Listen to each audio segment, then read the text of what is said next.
This time po, ang ating bisita ay sa pamamagitan ng Zoom, sapagkat siya po ay nasa malayong lugar. Sa malayong puok, dun po sa Capiz. Ipakikilala ko po sa inyo ang ating ginagalang, ang ating nirerespeto at hinahangaan natin pagdating po sa pag-aaral ng banal na kasulatan. So, bago ko po siya i-introduce, bibigyan ko muna ng background. Sino po itong panauhin natin, ano? Sino siya? Parang ganyan, di ba? So, ang panauhin po natin, mga kapanalig, ay siya pong in charge ng Apologetics Ministry sa Archdiocese of Capiz. At ang nagbigay po ng approval sa kanya ay walang iba, kundi ang ating mahal na Cardinal Jose Advincula. Noong panahon na si Cardinal Advincula ang Arsobispo ng Capiz. Ang atin pong panauhin ay professor din ng Apologetics sa Santa Maria Mater et Regina Seminarium. Nagtuturo po sa seminaryo dyan sa Capiz. Siya po ay book author, sumulat din po ng aklat ng pananampalataya, at ito po'y tinawag na Audiam. Audiam. At ito pong librong ito, mga kapanalig, ay naging finalist po sa theology category ng nakalipas na 17 Cardinal Sin Catholic Book Awards. Ang ating bisita ay si Brother Dwayne Cartujano. Brother Dwayne, nariyan ka na ba? Hello, good afternoon everyone sa lahat po ng taga-subaybay ng programang Apolohetica. Naway pagpalain po tayo ng Panginoong Diyos sa ating pakikinig at panunood sa programang ito. Opo. At Brother Dwayne, baka may nakulang akong introduction sa iyo. Baka pwede magdagdag ka pa kung sino ba si Dwayne Cartujano? Para po sa akin, marami pa po akong kailangang matutunan at of course, natututo din po ako sa inyo. Para sa akin po ay kung ako ang magpapakilala ng aking sarili ay kinukonsider ko pa rin po ang aking sarili na isang student. Opo, tama naman yan kasi sabi nga daw ang pag-aaral, ang karunungan ay patuloy nating ini-earn sa pamamagitan ng mga pagsusuri. At Brother Dwayne, saan po ang exact location nyo ngayon? Nandito po ako ngayon sa chapel ng Kasak, pagmamayari po ng Archdiocese. Kasama ko po dito si Brother Benny Dalida, siya po yung nag-assist po sa akin dito with approval po ni Father Mark Grandflor. At of course, ito po ay sinusuportahan din ng aming mahal na obispo na si Monsignor Victor Bendico. Si Bishop Bendico ay galing ng Baguio, tama ba ako? Yes po, yes po. So at from very Baguio, Diocese of Baguio, pagdating sa apologetics. From Diocese of Baguio, si Bishop ay dyan napunta sa inyo, no? Sa Capiz. Yes. Pero taga-Capiz po siya, taga-Capiz po talaga siya. So ang kanyang origin ay Capiz. Yes po. Okay, salamat sa Diyos at nalagay si Bishop diyan pala. Hindi mahihirapang mag-adjust lalo na sa lengguwahe, no? Okay, speaking of lengguwahe, Brother Dwayne, kaya kita inanyayahan at salamat po sa pagpapaunlak mo. Meron po ngayong isang, sabihin na nating preacher, pastor.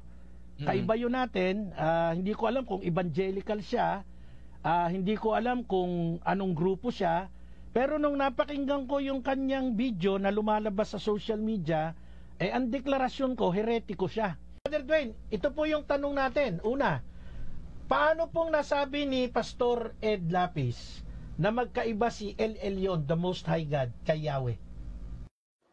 Pag binalikan natin ang kasaysayan, in the beginning of development of nations,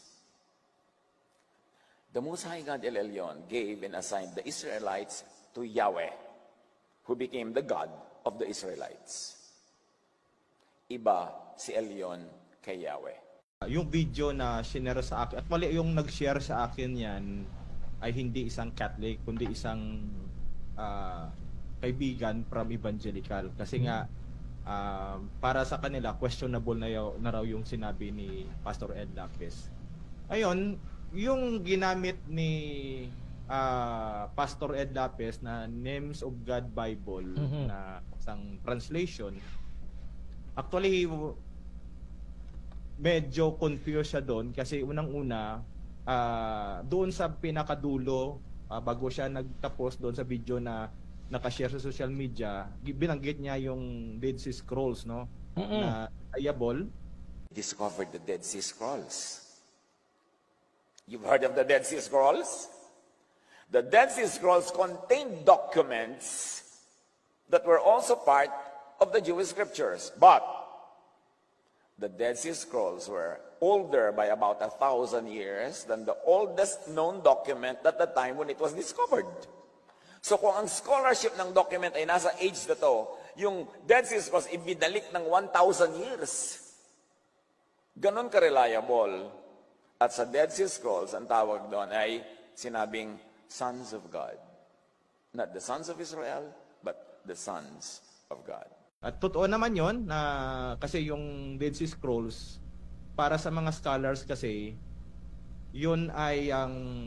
Kasi meron na ngayong mga translations, although walang 100% na perfect na English translations, pero merong mga translations na mas malapit sa original text, tapos mas na-improve simula nung na-discover ng mga dalubhasa yung Dead Sea Scrolls para makorek yung ibang mga problema doon na nakabase sa Masoretic text. Ngayon, yung ginamit niyang yung translation na Names of God Bible, hindi po yun nakabatay sa Dead Sea Scrolls. Yun nga parang doon sa mga nakakaintindi talaga, confused si Pastor Ed Lapez sa kanyang presentation kasi nga sinabi niya reliable yung Dead Sea Scrolls, pero yung parang ginamit niya na para mag-represent ng kanyang reliable na presentation, yung Names of God Bible na translation ay nakabase sa Masoretic text.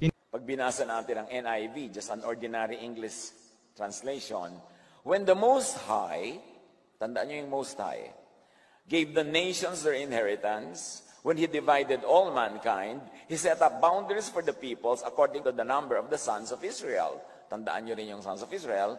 For the Lord's portion is His people, Jacob His allotted inheritance. English You would think that the Most High is also the Lord sa baba.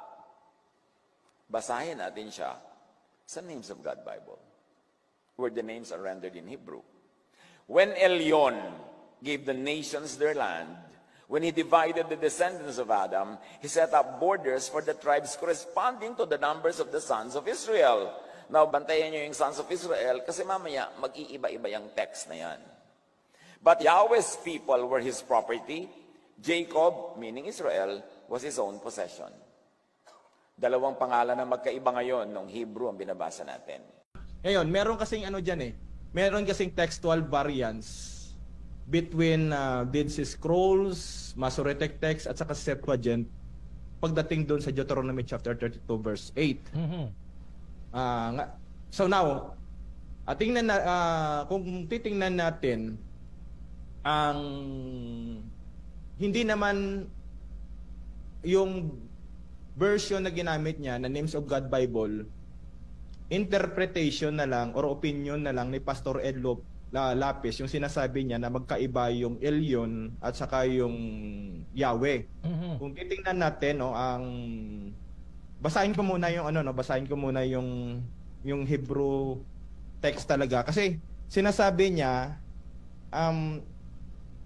yung isa sa presentation niya kasi ini-invite niya tayo na balikan yung original text kasi 'di ba minention niya nga doon ang NIV, parang pinapalabas niya na yung NIV hindi reliable na English translation. Mm-hmm. Pero para sa akin kasi isa yan sa mga Protestant translations na para sa akin maganda din, no?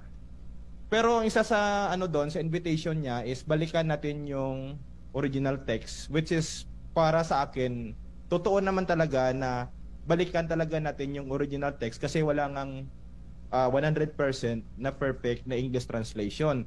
Kaya ang sabi dito sa Introduction to Biblical Interpretation, isang aklat na isinulat ng mga kilalang translators at saka biblical scholars. Mga Protestant biblical scholars po ang author nito. Dito po sa page 349, bago po ako magsimula ng ibang mga para ipaliwanag po yung mga problema doon sa kanyang presentation. Sabi dito, therefore, reliable biblical interpretation requires careful evaluation of the grammatical nuances of the original language texts of the Hebrew and Aramaic Old Testament and the Greek New Testament. Ideally, every interpreter should know these biblical languages. Many grammatical features are apparent only in the original languages. Even the best of translations do not and probably should not bring them out. People who do not know Hebrew or Greek must always remember that they work at a disadvantage. So, pinapatunayan ng aklat na ito na doon sa interpretation, malaking tulong na balikan or gamitin yung paggamit ng biblical Original, languages, Hebrew yung and sa Greek. Old Testament, Hebrew and Aramaic, sa New Testament ay Greek. No? Maganda doon kasi ini-invite niya tayo nitong pastor na ito na balikan yung original text. Para sa akin tama 'yon, no? Ang problema nga lang yung ginamit niyang translation kakontra doon sa sinasabi niya na reliable ang Dead Sea Scrolls, pero yung ginamit niyang translation ng Names of God Bible nakabatay sa Masoretic text. Para po sa impormasyon ng lahat, yung ito po meron po akong dala ditong Biblia Hebraica Stuttgartensia. Ito po ay diplomatic edition. Meron pong critical edition na ilalabas yung Society of Biblical Literature na Hebrew Critical Edition. Bagamat diplomatic edition po ito, meron po itong critical apparatus. Pag meron kayo nitong kopya, pag sinabing critical apparatus, parang may mga meron siyang footnote sa ilalim na kapag may problema ang text ng Masoretic text, merong mga comments dito sa ilalim kung ano yung makikita sa ibang manuscripts katulad ng Septuagint, katulad ng Dead Sea Scrolls. So, hindi pa rin yun ang Hebrew Bible na binasa niya kanina kasi English translation yun. So, babasahin po natin dito yung Deuteronomy chapter 32 verse 8 at babasahin ko na rin po ang Deuteronomy chapter 32 verse 9. Ito po sa wikang Hebreo, babasahin ko po Bihanhel elyon guyim vihaprido vini adam yatseb gibulot amem limespar vini Yisrael. Sa verse 9 po, Kehelek Adonai amo Yaakov Hevel na halato. So dito po sa verse 8, yung debatable na yung sinasabi niya na nag-iba po. Ang nakasulat po sa Masoretic text is Bini Yisrael. Yung Bini po na Hebrew word ay ibig sabihin sons of or children of. So ang nakasulat nga dito is sons of Israel or children of Israel, no? Pero doon sa meron pong textual variants ito Doon po sa Dead Sea Scrolls, bagamat wala po ako ditong manuscript kasi wala nang time na makita ko doon sa meron kasing mga manuscript ang Qumran scroll doon sa kanilang website. So wala akong time sa sobrang busy ko dito, pero meron dito akong dalang English translation ng Dead Sea Scrolls. Medyo sira-sira na nga ito Ito po. Ito po ay isinalin ni Dr. Eugene Ulrich, isang Catholic Biblical Scholar, at saka yung estudyante niya na si Peter Flint, isang Protestant Biblical Scholar. At ang nakasulat po dito, kung titingnan po natin, sa ano yan? Nakasulat sa Deuteronomy chapter 32 verse 8 po. When the Most High give to the nations their inheritance, when He separated humankind, He set the bounds of the peoples according to the number of the children of God. So children of God ang nakalagay dito, which is ang Hebrew po na counterpart yan ay Bini Elohim. Yung Elohim po, tumutukoy yon sa tunay na Diyos. Sometimes tumutukoy din sa ibang yung hindi tunay na Diyos, depende sa context. No, pero dito, ang tinutukoy dito na God ay tunay na Diyos. Ngayon, doon naman sa sa Septuagint, nabasa ko kasi doon is, ang nakasulat doon ay Angelon Theo.